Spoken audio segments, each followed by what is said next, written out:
Hi guys, I'm Simonster. Today I'm going to be showing you a full body workout that you can do from home.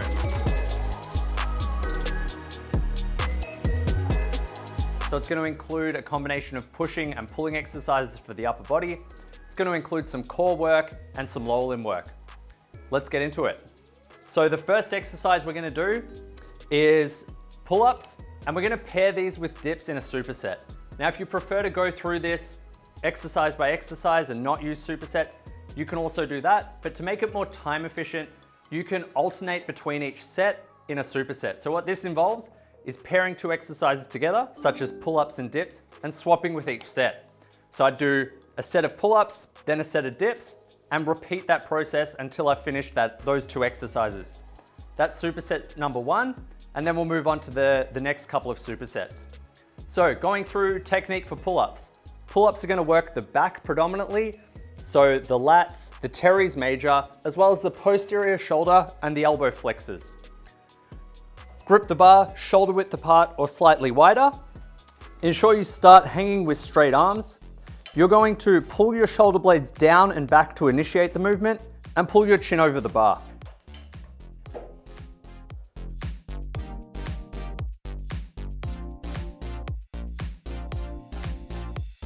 For pull-ups and dips, we're going to be training in the rep range of about 8 to 12. So select an intensity that is challenging.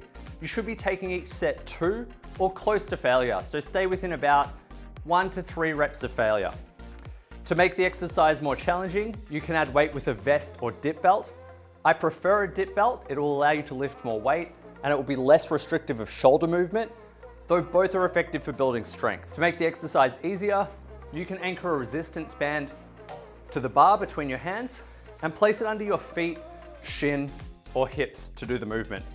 That way the band will assist you up and over the bar. So after we've done our set of 8 to 12 pull-ups, we're gonna move on to a set of 8 to 12 dips. Dips are gonna work the pecs, the front of the shoulder, and the triceps. So the way we do dips, we're gonna start with straight arms, pushing tall through the shoulder blades. We're going to lean forward slightly as we descend, and we're going to get our shoulders level with or below our elbows. Now, if you feel comfortable, feel free to lower as far as you want. If it's not causing pain, you don't have to worry. There's nothing wrong with descending with the upper arm below horizontal. And in fact, it may actually stimulate greater gains. So there's quite a bit of evidence that when muscles are challenged in longer positions, it will stimulate more strength and muscle growth than only challenging them in short positions.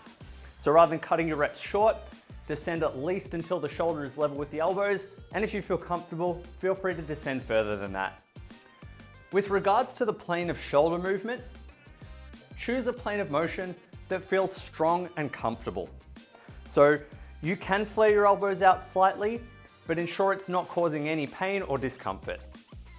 So to show you a dip, I start supporting myself, pushing tall through the shoulders. I lean forward slightly as I descend, as far as I feel comfortable, and I push the arm straight again.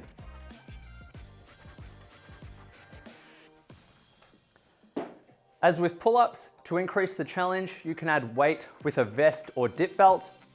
I prefer the dip belt, though both are effective for building strength. And to make the exercise easier, you can anchor a band under each hand and place your shins on top of it. And this way, the band will assist you as it stretches as you lower. So the band will help you up with each rep.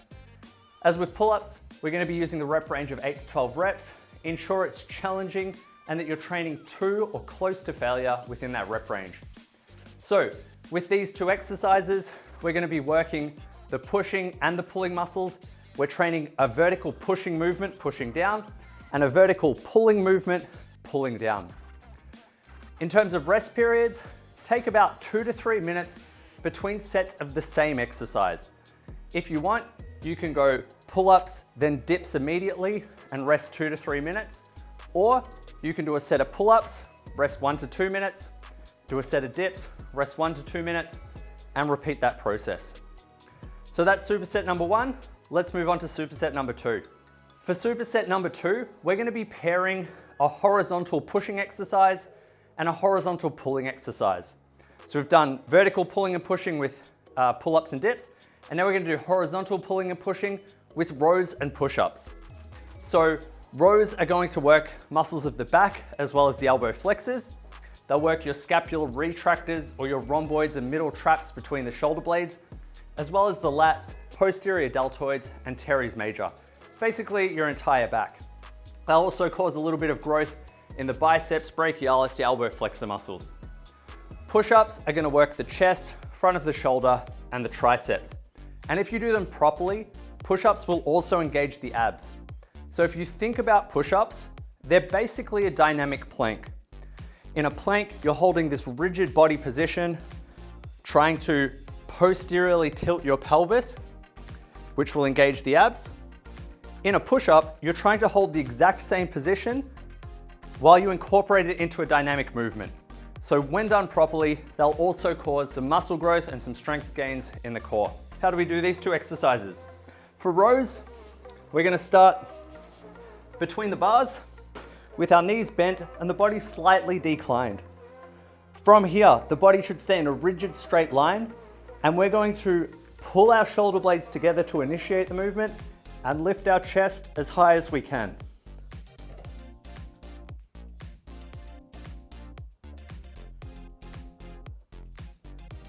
To increase the challenge, you can add weight with a weight vest, or you can straighten the legs and elevate them. So if you have a bench, you can place them on a bench. Even if you do this with the body straight, it's still going to increase the challenge.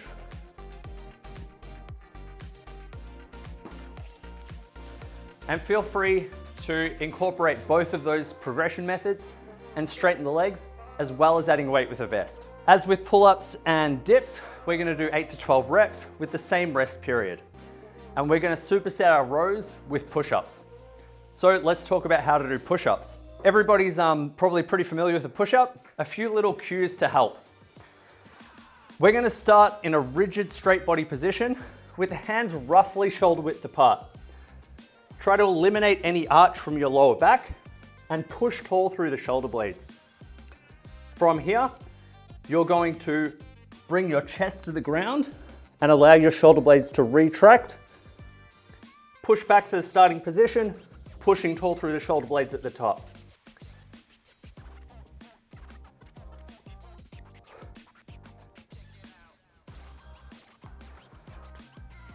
Now, you can do push-ups with the elbows by the sides, or with a wider grip and the elbows flaring out.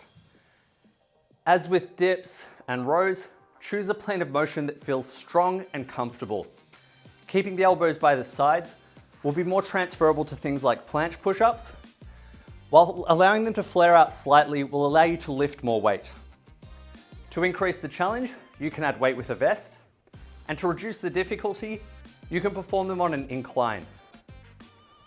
So this will be much easier. The lower my hands, the closer the body to horizontal, the harder the exercise will be.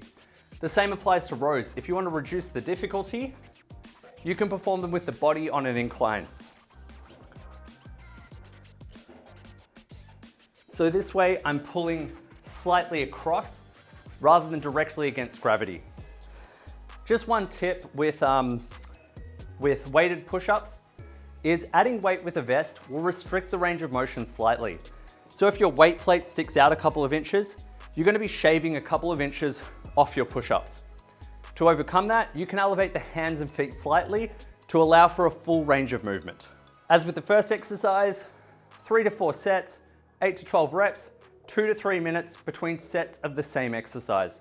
To make it more time efficient, group those two into supersets. Let's move on to superset number 3. So far, we've done a vertical pulling and a vertical pushing exercise with pull-ups and dips, and we've done a horizontal pulling and horizontal pushing exercise with rows and push-ups. So we've basically trained most of the upper body. Now we're gonna do a superset of legs paired with an ab exercise.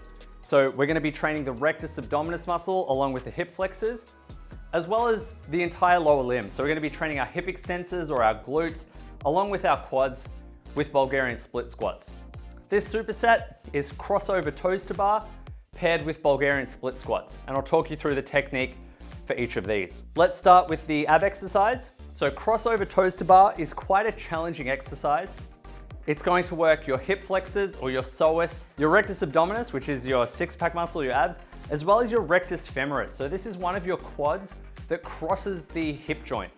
The only one of the 4 quadriceps that works as a hip flexor. And if you're doing this exercise with straight legs, you might feel strain or even a cramp in the front of the leg here. And that's why it's so challenging. This muscle is working to extend the knee as well as flex the hip. So the way this exercise works, you're gonna grip the bar shoulder width or slightly wider, and trying to keep your legs straight, you're gonna bring your feet to the opposite hand. And what this twisting action does is it incorporates a little bit of lateral core or your oblique muscles with this kind of rotational movement like so. So I grip a little bit wider than shoulder width, keep my legs straight.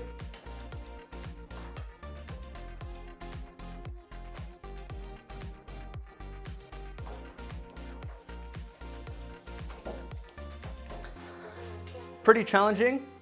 In addition to these primary muscles that it's working of the core and the hip flexors, it will also incorporate a little bit of shoulder and lat. You're going to be working to close your shoulder slightly, to lift the hips and bring your foot to that hand. So if you feel a little bit of fatigue in the lats and posterior shoulder, that's why. Now, if this is too challenging, you can reduce the difficulty by bending the knees and simply lifting them as high as you can. Same action with a shorter lever. So bent knees, as high as I can with a twist.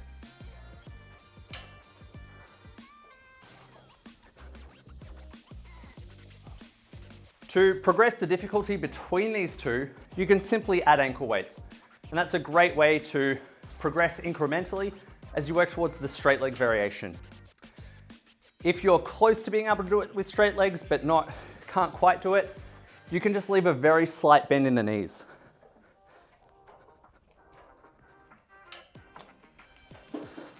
And if you find it too easy, you can add ankle weights, and that's really challenging. So we're going to do 10 to 12 reps total.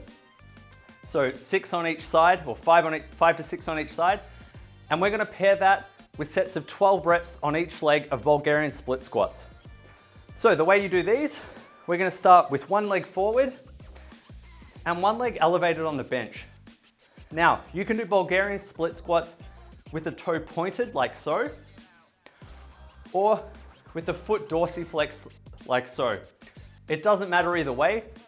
This foot is just there for balance. We're predominantly gonna be working the front leg. So I stand with my legs split in a lunge position. And what I'm gonna do is descend until my back knee is just above the ground and come back up.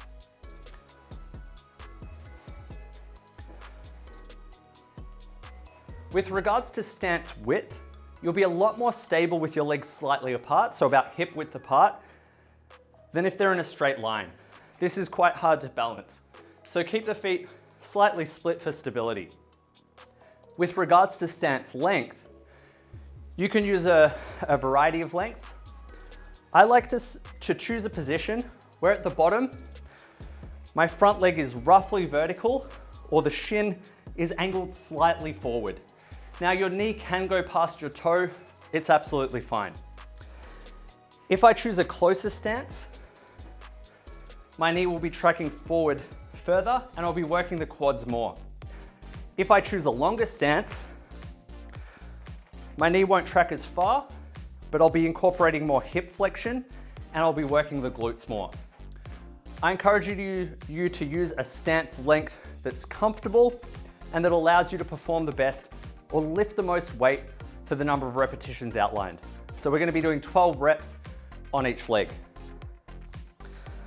To show you some on the right leg, stand like so.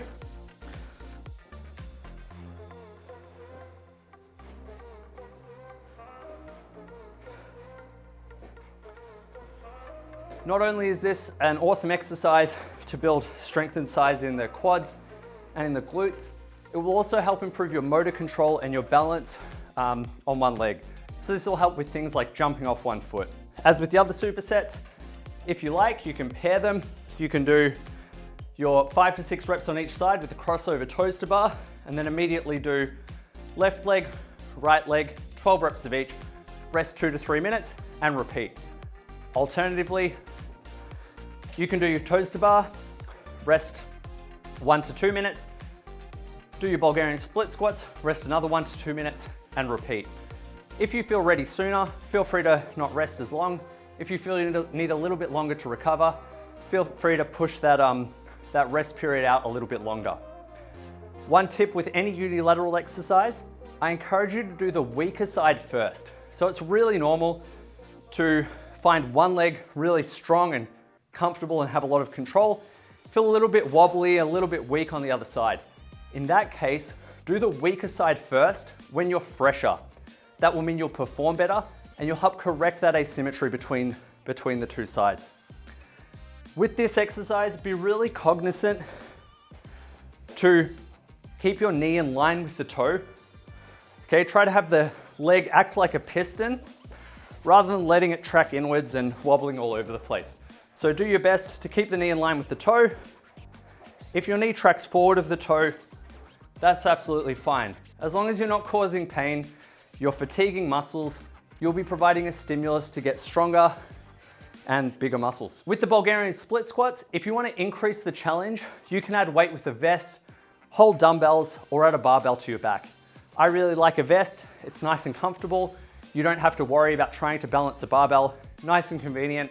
And generally, with a 20 to 40 pound vest, you can get a really, really solid challenge for each leg doing 12 reps. If you need to, you can hold something for support, but I encourage you to do these freestanding if you're able, because it will also improve your balance and your motor control.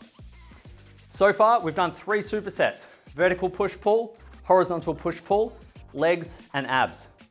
Very solid workout. You can do that 2 to 3 times per week, but if you want to add a little bit of an extra challenge, I like to finish off with some jumping squats.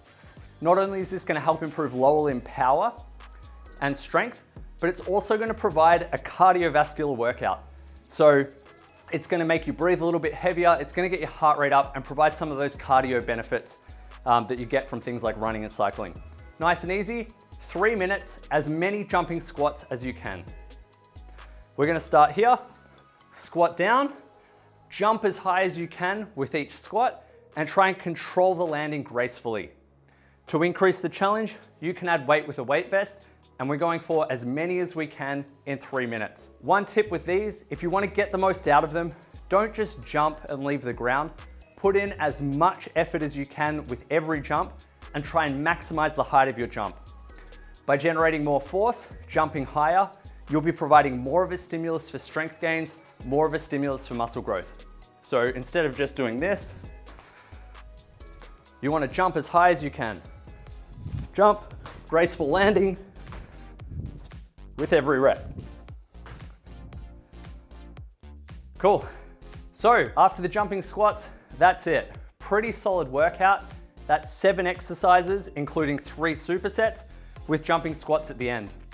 You can do this workout 2 to 3 times per week, and I encourage you to leave 48 hours between each workout for muscle recovery. So for example, you could do this Monday, Wednesday, Friday. It's a very solid strength and hypertrophy routine for the entire body. Every week or whenever you're able, try to progress the intensity of exercises. So you might start with bodyweight pull-ups and dips. Over time, try and add progressively more weight with a weight vest, and you can essentially do this indefinitely and make really solid gains. Thanks for watching, guys. I hope you enjoyed the workout. If you did, make sure you like and subscribe to the channel, and feel free to leave a comment with anything you'd like to see in the future. If you like my programming, you can check out my Project Calisthenics and my weighted calisthenics programs available on the Fit app. Project Calisthenics is working on calisthenics skills like the planche, front lever, and handstand push-up. And the weighted calisthenics is designed to use basic movements like push-ups, dips, pull-ups, rows, and build strength and size globally. Thanks for watching. See you next time.